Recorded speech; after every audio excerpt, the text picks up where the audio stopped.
मुख्यमंत्री भजनलाल शर्मा से मुलाकात की है। सचिवालय कॉन्फ्रेंस हॉल में सिंगापुर के प्रतिनिधिमंडल के साथ हुई मीटिंग में सीएम भजनलाल शर्मा के साथ डिप्टी सीएम दिया कुमारी, प्रेमचंद बैरवा, उद्योग मंत्री राज्यवर्धन सिंह राठौर, जलदाय मंत्री कन्हैयालाल चौधरी और जल संसाधन मंत्री सुरेश रावत मौजूद रहे। करीब 1 घंटे तक चली बैठक में सरकारी योजनाओं, कार्यक्रमों और उनकी क्रियान्वयन पर चर्चा की गई।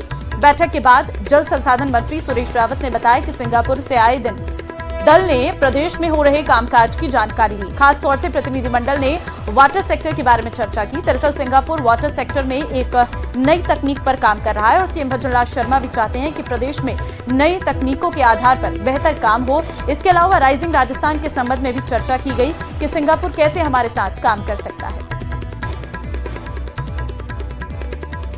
सिंगापुर का डेलीगेशन था, उसके अंदर वहाँ के सीनियर मंत्रीगण और वहाँ के अधिकारीगण और वहाँ के पॉलिटिकल पार्टी के लोग भी थे। हमारे माननीय राजस्थान के यशस्वी मुख्यमंत्री भजनलाल जी की अध्यक्षता में दोनों देशों के बीच में राजस्थान के हमारे मंत्रीगण भी थे, माननीय मुख्यमंत्री जी भी थे और हमारे जल संसाधन, पीएचडी, इंडस्ट्रीज़, हेल्थ और फाइनेंस के बारे में दोनों देशों के प्रतिनिधियों। विश्व की सबसे बड़ी राजनीतिक पार्टी बीजेपी की रीति और नीति की स्टडी करने के लिए सिंगापुर का डेलीगेशन जयपुर दौरे पर है। सिंगापुर के 16 सदस्यीय डेलीगेशन को सांसद राव राजेंद्र सिंह ने पार्टी की कार्यप्रणाली को समझाया, कैसे भाजपा संगठन ग्राउंड पर काम करता है, साथ ही योजनाओं को धरातल पर कैसे उतारते हैं। इस डेलीगेशन में सिंगापुर सरकार के 4 मंत्री शामिल हैं, साथ ही वहां की राजनीतिक पार्टियां के सदस्य भी शामिल हैं।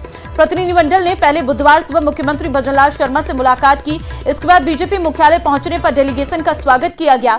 प्रदेश अध्यक्ष मदन राठौर, सांसद घनश्याम तिवारी, सांसद राव राजेंद्र सिंह, अरुण चतुर्वेदी मौजूद रहे।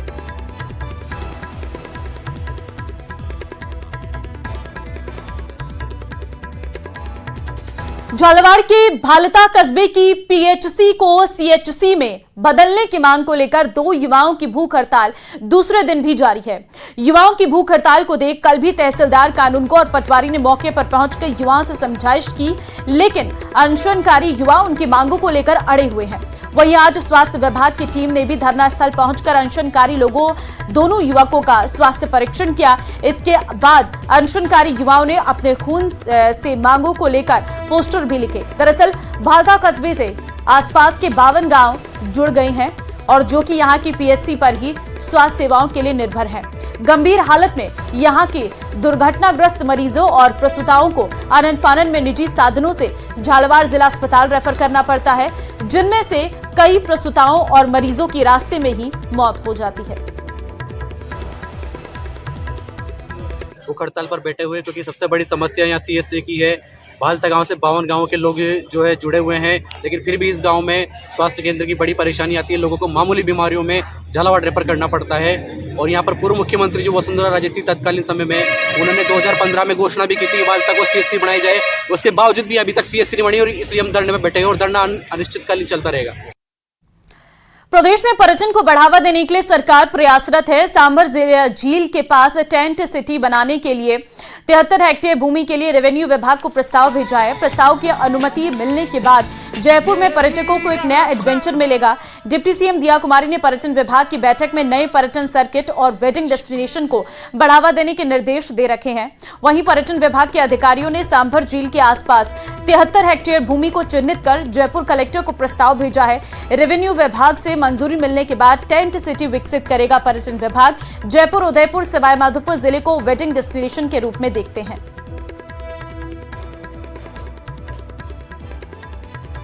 जिस तरह से अन्य राज्यों में या गुजरात में हमने टेंट सिटी देखे हैं, तो टेंट सिटी एक टूरिज्म के एक अलग तरह के एक्सपीरियंस के लिए यह टेंट सिटी डेवलप किए जा रहे हैं, जहाँ पर कि टूरिस्ट जब इस टेंट सिटी में आकर के ठहरेंगे तो वहाँ का जो इवनिंग्स हैं, पूरा जो खुलापन है, आसमान और जो स्टार्स आपको पोल्यूशन की वजह से सिटीज़ में दिखाई नहीं देते, उस तरह का वहाँ वो उसको व्यू कर सकते हैं।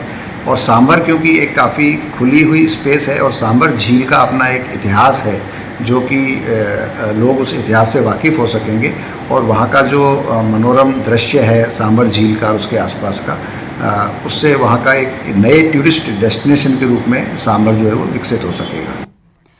बिचवाड़ा थाना पुलिस ने अवैध शराब तस्करी के खिलाफ बड़ी कार्रवाई की है। पुलिस ने रतनपुर बॉर्डर पर एक कंटेनर से करीब 12 लाख रुपए की राजस्थान निर्मित शराब को जब्त किया। वहीं कंटेनर चालक को गिरफ्तार किया और आरोपी से पूछताछ कर रही है। एसपी मोनिका सेन के निर्देश पर अभियान चलाया जा रहा है। इसी के तहत मुखबिर के जरिए शराब तस्करी की सूचना मिली थी। कंटेनर से शराब के 192 कार्टन बरामद किए गए हैं। चालक शराब को भीम से भरकर गुजरात तस्करी की फिराक में था। और चलिए फिलहाल के लिए इस बुलेटिन में बस इतना ही। बाकी अन्य खबरों के लिए आप बने रहिए।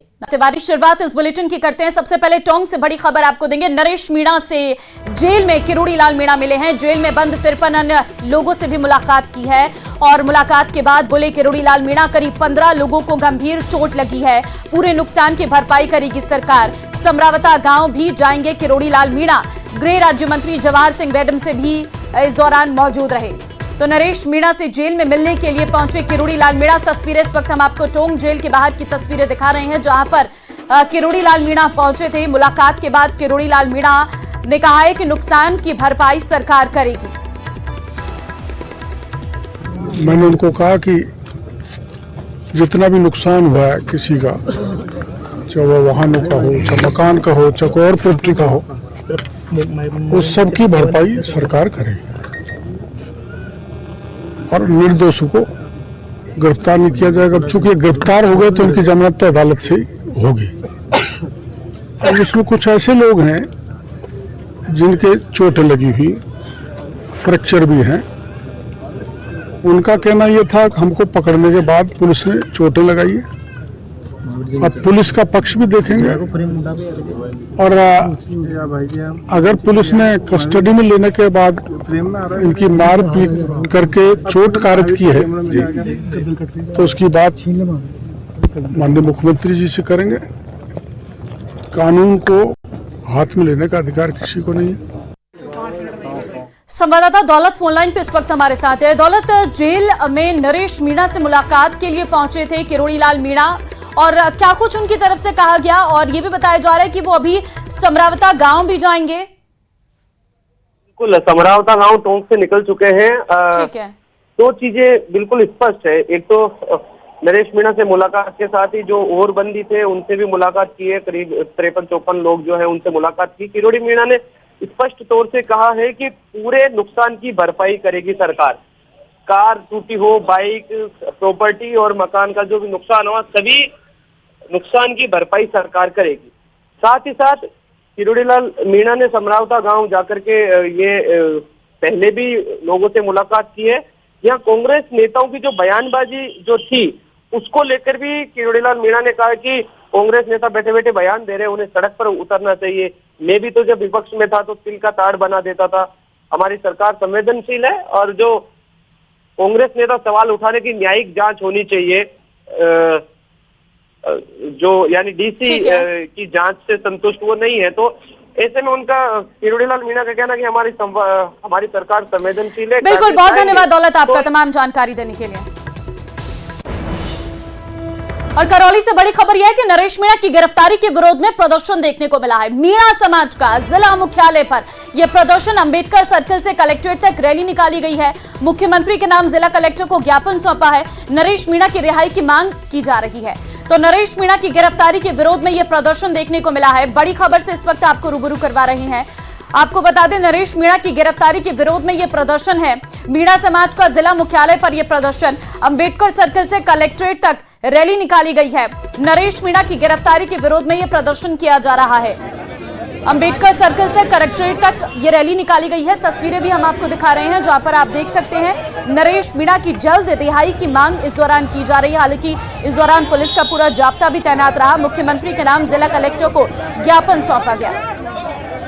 आज जो समरावता जो टोंक जिले के अंतर्गत आता है, वहाँ पर जो दर्दनाक घटना वहाँ के युवा साथियों, नौजवान और माता बहनों के साथ में जो रात के समय टोंक प्रशासन ने की थी, उनकी न्याय की मांग के लिए हम यहाँ एकजुट हुए हैं। और वही नरेश मीणा जो वहाँ के निर्दलीय प्रत्याशी थे, उनके साथ जो अत्याचार किया, उनके साथियों को जो निर्दोष थे उनको बंद किया गया, उनकी रिहाई की मांग को लेकर आज हम समस्त सर्व समाज करौली के लोग यहाँ पर इकट्ठे हुए हैं। और हमारी यही मांग है कि जब तक निर्दोष लोगों को छोड़ा नहीं जाए और जो दोषी है उनको किसी भी तरह से बख्शा नहीं जाए, और जो टोंक जिले के समरावता गांव की जो जनता है जो बिल्कुल बेकसूर थी, उनके साथ में न्याय किया जाए और उनके घर जले हैं, जो उनके साधन जले, उनको मुआवजा दिया जाए।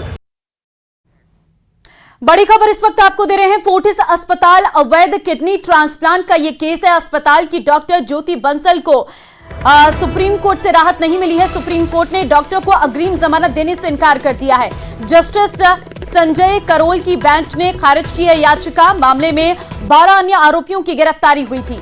तो अवैध किडनी ट्रांसप्लांट का केस ये बना है और फोर्टिस अस्पताल अवैध किडनी ट्रांसप्लांट केस के बारे में जानकारी दे रहे हैं।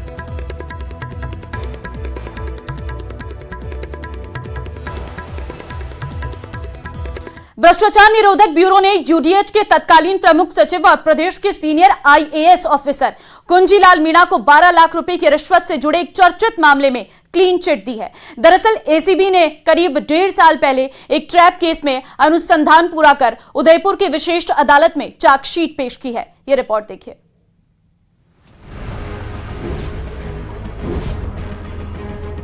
12 लाख रुपए रिश्वत कांड मामला। आईएएस कुंजीलाल समेत कई अफसरों को क्लीन चिट। चार्जशीट में रिश्वत कांड में भूमिका से इंकार। 12 लाख रुपए रिश्वत कांड में यूडीएच के तत्कालीन प्रमुख सचिव कुंजीलाल मीणा और विभाग के दूसरे अधिकारियों को एसीबी ने क्लीन चिट दे दी है।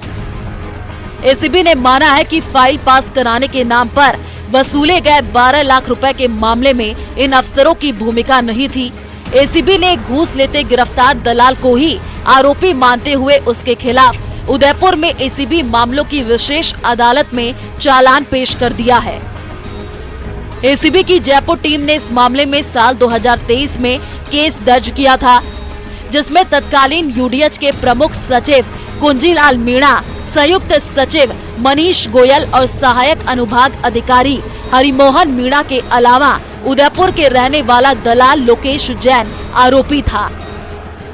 90 के तहत भू रूपांतरण की फाइल में एनओसी दिलाने के नाम पर 12 लाख रुपए की रिश्वत के मामले में एसीबी ने सीनियर आईएएस कुंजीलाल मीणा और यूडीएच के तत्कालीन अधिकारियों को राहत प्रदान की। इस संबंध में एसीबी ने उदयपुर की विशेष अदालत में एक चार्जशीट दाखिल की है, जिसमें महज दलाल लोकेश जैन को आरोपी बनाया, बाकी सीनियर आईएएस कुंजीलाल मीणा उसके अलावा अन्य अधिकारियों को क्लीन चिट दी है। दरअसल साल 2023 में उदयपुर में एसीबी मुख्यालय में एक शिकायत दर्ज कराई गई थी, जिसमें आरोप लगाया गया कि उसकी जमीन के 90A के तहत भू रूपांतरण की एनओसी दिलाने के लिए दलाल लोकेश जैन ने लाखों रुपए की रिश्वत मांगी। इतना ही नहीं, यूडीएच के टॉप के अधिकारियों से जान पहचान होने की बात भी कही, जिनकी मदद से उसे जल्दी एनओसी मिल जाएगी। जिसके बाद एसीबी की स्पेशल यूनिट ने शिकायत का सत्यापन किया, जिसमें दलाल लोकेश जैन ने यूडीएच के तत्कालीन प्रमुख सचिव समेत दूसरे अफसरों के नाम भी लिए। लेकिन 8 मई 2023 को एसीबी की जयपुर से उदयपुर पहुंची टीम लोकेश जैन को 12 लाख रुपए की रिश्वत लेते रंगे हाथ गिरफ्तार कर लिया। आपको बता दें कि उदयपुर में एसीबी की टीम ने कार्रवाई करते हुए 8 मई 2023 को दलाल लोकेश जैन को ट्रैप किया था, जिसमें सामने आया कि लोकेश जैन यूडीएच के तत्कालीन अधिकारी कुंजीलाल मीणा और अन्य अफसरों के नाम पर रिश्वत की रकम मांग रहे थे, जिसके बाद एसीबी ने लोकेश जैन को ट्रैप किया। 1.5 साल बाद एसीबी ने जांच पूरी कर कोर्ट में चार्जशीट पेश की है, जिसमें माना है कि कुंजीलाल मीणा, मनीष गोयल और हरिमोहन मीणा का इस रिश्वत केस में हाथ नहीं है। दलाल के परिवादी से रिश्वत मांगने से पहले ही संयुक्त शासन सचिव मनीष गोयल फाइल आगे बढ़ा चुके थे। रिश्वत मांगने का सत्यापन 10 अप्रैल को हुआ, जबकि मनीष गोयल फाइल 23 मार्च को ही अपने टिप्पणी के साथ आगे बढ़ा चुके थे। परिवादी ने कई बार सचिवालय जाने की बात कही, लेकिन उसके 2 सचिवालय जाने की पुष्टि हुई। रिश्वत लेते हुए गिरफ्तार होने पर दलाल ने किसी अधिकारी का नाम नहीं लिया। इस आधार पर एसीबी ने माना कि आरोपी ने अधिकारियों से मिलकर काम करने का झूठा आश्वासन दिया था। इसी तरह कुंजीलाल मीणा के खिलाफ भी आरोप साबित नहीं माने। एसीबी ने भ्रष्टाचार के आरोप से भले ही बरी कर दिया, लेकिन संयुक्त सचिव हरिमोहन मीणा के खिलाफ विभागीय कार्रवाई के लिए कार्मिक विभाग को लिखा है। एसीबी ने माना है कि हरिमोहन ने विभाग से जारी एनओसी के प्रति दलाल लोकेश को उपलब्ध कराई थी, जिसे दिखाकर दलाल ने परिवादी को दावा किया था कि ये काम उसी ने करवाया है। जयपुर से न्यूज़ 18 के लिए विष्णु शर्मा की रिपोर्ट। तो वहीं अजमेर में डेयरी संचालक की चाकू मारकर हत्या, रिश्तेदार ने ही संचालक को मारा है चाकू। आनन फानन में पहुंचाया गया अस्पताल, डॉक्टरों ने जांच के बाद मृत घोषित किया है। रामगंज थाना पुलिस मौके पर पहुंची है। सीसीटीवी में कैद हुई हमले की लाइव वारदात। आरोपी ने आंख में स्प्रे डालकर चाकू मारा है, तो डॉक्टर ने जांच के आदेश दिए हैं। रामगंज थाना पुलिस मौके पर पहुंची है। सीसीटीवी में कैद हुई है हमले की लाइव वारदात। तस्वीरें आपके सामने, आंखों में स्प्रे डालकर चाकू मारा गया है आरोपी के द्वारा। डेयरी संचालक की चाकू मारकर हत्या की गई है। तस्वीरें आप देख सकते हैं, पहले आंखों में स्प्रे डाला गया है और उसके बाद चाकू से हत्या कर दी गई है। आनन फानन में अस्पताल पहुंचाया गया, लेकिन जांच के बाद डॉक्टर्स ने मृत घोषित कर दिया।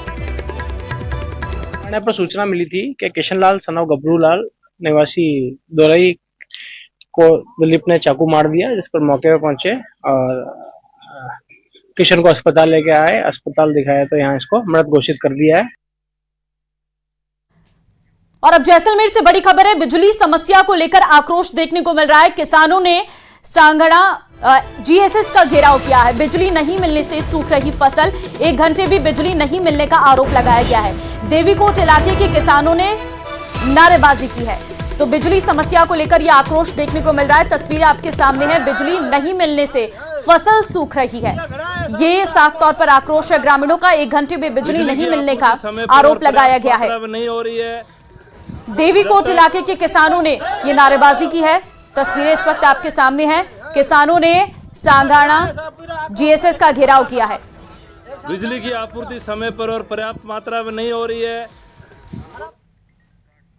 अजमेर में राज्य पर्यटन निगम के होटल खादिम का नाम अजय मेरू का पर कर दिया गया है। इसको लेकर पूर्व मंत्री अरुण चतुर्वेदी ने कहा है कि अजमेर की पहचान अजय मेरू से है, खादिम से नहीं।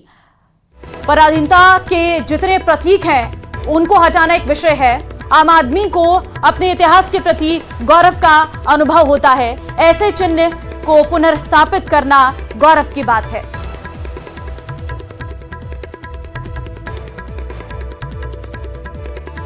तो अजमेर के खादिम होटल का नाम बदला गया है। नाम बदलकर अजय मेरू कर दिया गया है और मामले पर पूर्व मंत्री अरुण चतुर्वेदी का बयान आया है।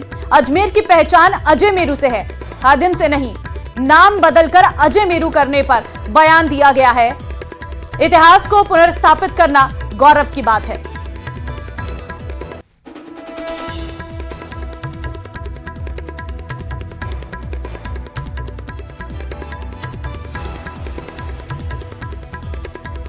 तो अजमेर के खादिम होटल का नाम बदला गया है।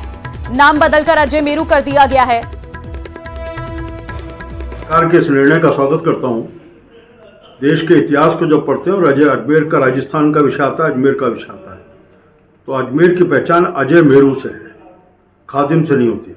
इसलिए हम पराधीनता के जितने प्रतीक हैं उन सबको हटाना एक विषय, देश को गौरव देने वाले, देश के इतिहास के साथ हमें जोड़ने वाले और जिस इतिहास को पढ़ने से आम व्यक्ति को अपने आप में अपने इतिहास के प्रति गौरव का अनुभव होता हो, ऐसे किसी भी चिन्ह को पुनर्स्थापित करना मुझे लगता है कि भारत के मूल इतिहास को जो लंबे समय में मिटाने का प्रयास का, उसको पुनर्स्थापित करने का प्रयास राजस्थान की सरकार ने किया है। आरटीडीसी के पूर्व अध्यक्ष धर्मेंद्र राठौर बुधवार को अजमेर पहुंचे। इस दौरान राठौर ने बीजेपी सरकार पर जमकर निशाना साधा। उन्होंने कहा कि सरकार केवल नामकरण पर विश्वास रखती है, धरातल पर कोई काम नहीं नजर आ रहे हैं। तो धर्मेंद्र राठौर का सरकार पर हमला, कानून व्यवस्था बदहाल है, वीआईपी को परेशानी का सामना करना पड़ रहा। धर्मेंद्र राठौर का सरकार पर यह हमला, पुष्कर मेले में बदइंतजामी पर साधा है निशाना और बीजेपी पर जमकर बरसे हैं राठौर। सरकार नामकरण पर विश्वास रखती है, खादिम होटल का नाम अजय मेरू रखा, कानून व्यवस्था बदहाल है। राठौर की तरफ से तमाम आरोप बीजेपी सरकार पर लगाए गए। आरटीडीसी के पूर्व चेयरमैन धर्मेंद्र राठौड़ हमारे साथ हैं। अजमेर की होटल खादिम को अजमेरू नाम दिया गया है, इसके साथ साथ पुष्कर की जो व्यवस्था है उसको लेकर हम बातचीत करते हैं। सर, होटल का नाम बदल दिया गया है, किस तरह से देखते हैं इसको? देखिए, चाहे मोदी जी की सरकार हो और चाहे भजन लाल जी की, ये जो बुनियादी मसले हैं, बुनियादी मुद्दे हैं, उनको एड्रेस नहीं कर रही है। केवल कहीं जिलों के नाम बदल रहे हैं, कहीं जगह के नाम बदल रहे हैं, कहीं होटलों के नाम बदल रहे हैं। इनको चाहिए कि ये काम करके दिखाएं। आप देखें कि अजमेर की होटल खादिम ये बंद होने के कगार पे थी। मेरे को जब आरटीडीसी चेयरमैन के रूप में काम करने का अवसर मिला, आज वो होटल बहुत खूबसूरत होटल बन गई है, 3 स्टार कैटेगरी की होटल बन गई है। टूरिस्ट आके रुक रहे हैं और सब धन्यवाद दे रहे हैं। कुछ काम बाकी रह गया था, तो इस सरकार को चाहिए था, मुख्यमंत्री जी को और टूरिज्म के मिनिस्टर हैं, जो डिप्टी सीएम भी हैं, यहाँ के जनप्रतिनिधि जितने भी हैं, मंत्री हैं, चाहे वो अलग अलग पदों पे बैठे हैं। और अब भीलवाड़ा से आपको बड़ी खबर देते हैं। अतिक्रमण के खिलाफ बुलडोजर एक्शन देखने को मिला है। सड़क के दोनों ओर से हटाया गया अतिक्रमण से शहर में लगता है जाम। अजमेर चौराहे पर कार्रवाई की गई है। बड़ी जानकारी इस वक्त आपको दे रहे हैं, जहां पर भीलवाड़ा से ये बड़ी खबर निकलकर सामने आई है। आपको बता दें कि सड़क के दोनों ओर से अतिक्रमण को हटाया गया है। अतिक्रमण के खिलाफ बुलडोजर एक्शन देखने को मिला है। अजमेर चौराहे पर यह कार्रवाई की गई है। तस्वीरें आपके सामने हैं, आप देख सकते हैं। अतिक्रमण से शहर में जाम लगता है, जिस वजह से ये स्थिति उत्पन्न होती है। अतिक्रमण के खिलाफ लगातार कार्रवाई जो है वो की जाएगी। और चलिए, वक्त एक छोटे से ब्रेक का है, फौरन हाजिर होते हैं।